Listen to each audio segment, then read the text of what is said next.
Some PlayStation 5 games aren't just fun, they feel like a complete experience. The kind of games where every moment, every detail, and every minute you spend feels worth it. Here, I am going to share best PS5 titles that hit the 10 out of 10 score and shall truly give you your money's worth. Let's get into it.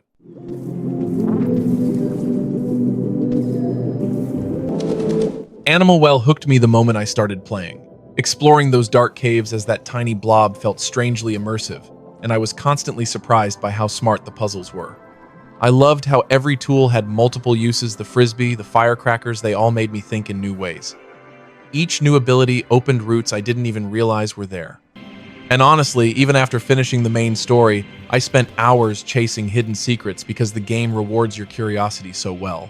It's a small world, but one of the most clever and satisfying ones I've played.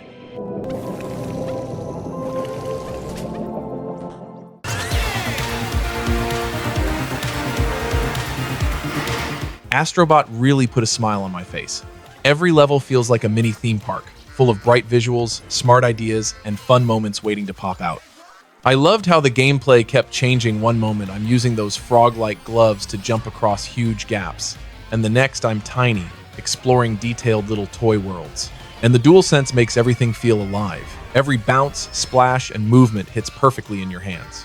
The game is packed with secrets and cool PlayStation cameos, and even though it isn't about a big story, it's pure fun from start to finish.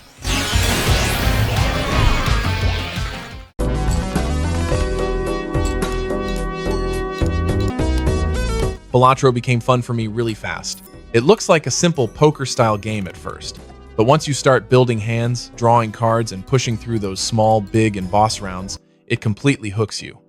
I loved how the game mixes luck with smart planning. Every choice matters. Using my winnings to buy booster packs and unlock jokers, planets, and wild cards always changed the run in crazy ways. No two decks ever felt the same, and even when I lost, I wanted to jump right back in. With its bright visuals, fun card designs, and catchy music, Balatro kept me playing way longer than I expected.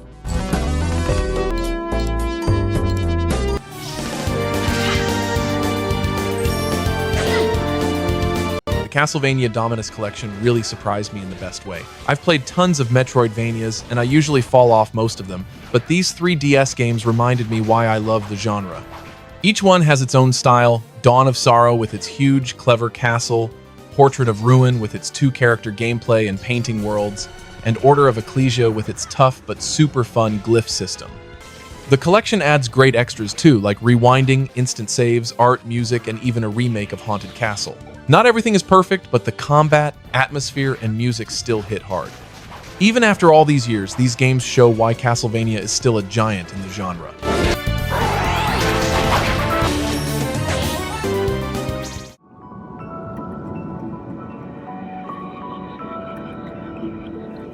Clair Obscur Expedition 33 is one of the most beautiful and emotional RPGs I've ever played. The world of Lumiere feels warm, and the story really hits hard as you lead the 33rd expedition to stop the Paintress, a being who erases people with a single brushstroke. What stood out to me the most was the combat. It mixes turn-based strategy with real-time parries, dodges, and elemental attacks, and every move feels meaningful. The game's art looks hand-painted, and the music adds so much emotion to every moment. It's one of the most unique and artistic RPGs I've played in years, and it left a strong impact on me.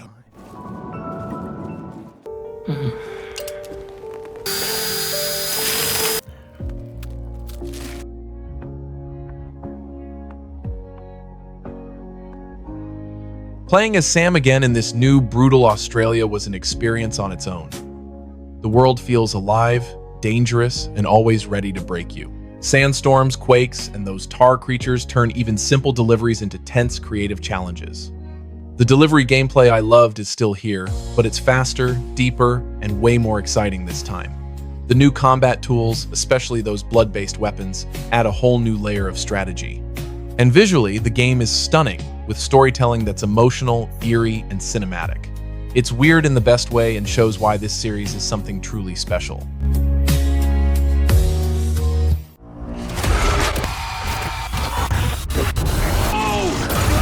As someone who's been playing Destiny for years, the final shape finally gave me the payoff I'd been waiting for. The campaign delivers real answers, amazing cutscenes, and a final showdown that actually feels worth the decade-long build-up. The new Prismatic subclass is a game changer, letting me mix abilities in ways I've never been able to before, and the new Dread enemies make every fight more intense. The weapons are fun to experiment with, and the raid is one of the toughest and most rewarding challenges I've ever beaten. Destiny is still messy in some ways, but right now it's the most fun it's ever been, and the final shape is the strongest ending this story could have asked for. Keep moving!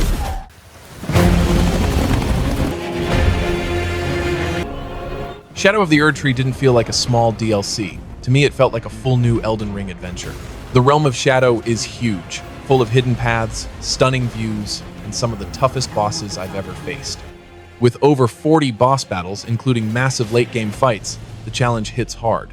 I really enjoyed trying the new weapons, spells, Ashes of War, and talismans, and the Scadutree fragment system made exploring feel meaningful.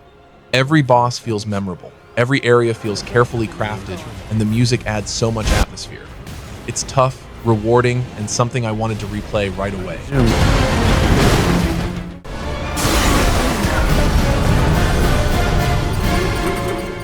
Final Fantasy VII Rebirth felt like a full cinematic journey, almost like I was playing through a movie with every scene packed with emotion and detail. Exploring the huge open areas, finding secrets, and taking on side quests made the world so much bigger than what I expected after Midgar. The combat was a blast. Switching between characters in the middle of a fight kept every battle fast, smooth, and full of strategy. The visuals are stunning, the voice acting is emotional, and the music hit me with so much nostalgia. From start to finish, Rebirth reminded me why this story is such a legendary part of gaming, especially on PS5. Freeze. Kiryu-san? Like a Dragon Infinite Wealth took me on an emotional and chaotic ride in the best way. Playing with both Ichiban and Kiryu felt special, and the mix of crazy humor and real, heartfelt moments hit me hard. Exploring Hawaii was a blast. The wild side quests, funny sub-stories, and deeper RPG systems kept the game fresh the whole time. The combat was tactical, fun, and full of energy. And the character moments, especially the themes of friendship, legacy, and Kiryu's journey, stayed with me long after I finished. Think you have the strength to protect the weak? Then prove to me these are more than empty words. The big, messy fantasy world and metaphor, ReFantazio grabbed me quick. Exploring dungeons, growing friendships, and fighting for the throne made the whole journey feel exciting. The turn-based combat felt deep and flexible, especially with the archetype system that lets each character switch roles and pull off some crazy combo attacks. Upgrading the steampunk gauntlet runner and exploring tough dungeons kept things exciting, and the big boss battles really tested my strategy with those synthesis moves. Every moment had style, heart, and plenty of adventure, and it easily kept me playing for hours. When every day they cheat and abuse us! Many forms. Might even prove to be your salvation, depending on where you end. Playing Persona 3 Reload felt like revisiting something familiar, but with modern touches that made it feel brand new. The turn-based combat was super fun, hitting weaknesses, setting up knockdowns, and landing all-out attacks never got old, especially with the new Thurgy moves and the shift system. Exploring Tartarus was way more exciting this time, with cooler floors and tough mini-bosses that kept me on my toes. Outside of battle, I loved the social side even more, the fully voiced scenes, the bonding moments, and the little activities like cooking and gardening really made the characters feel closer. With the updated visuals, improved music, and smoother gameplay, Reload made the story of friendship and loss hit even harder, whether you're new to it or returning after years.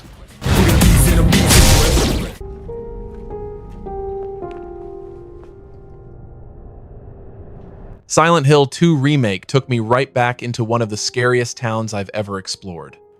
Walking in James's shoes again, searching for his wife, felt even darker and more unsettling this time. The updated combat made a big difference. Being able to dodge, aim properly, and break through areas gave the monsters a whole new level of tension. Every time I walked through the fog with just my flashlight, I felt on edge, especially when the radio started hissing. The puzzles, the boss fights, the atmosphere, everything felt heavier and more haunting. It brought back the horror and sadness of the original, but in a way that felt completely new.